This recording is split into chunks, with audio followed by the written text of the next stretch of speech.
Angliya futbol vatani? Yo'q, adashasizlar. Angliya nafaqat futbol vatani, balki undagi texnologiyalarni tug'ilishiga sababchi bo'lgan ota hamdir. O'rtog'im, sen like va podpiskani bosib qo'y, men hozir nimaga bunaqa deyotganligimni tushuntirib beraman. 1966-yil London, Wembley Jahon chempionati finali. Angliya G'arbiy Germaniyaga qarshi. Ekstra taymlarning 101-daqiqasiga qadar hisob 2-2 edi.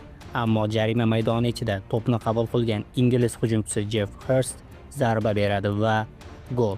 Hisob 3-2.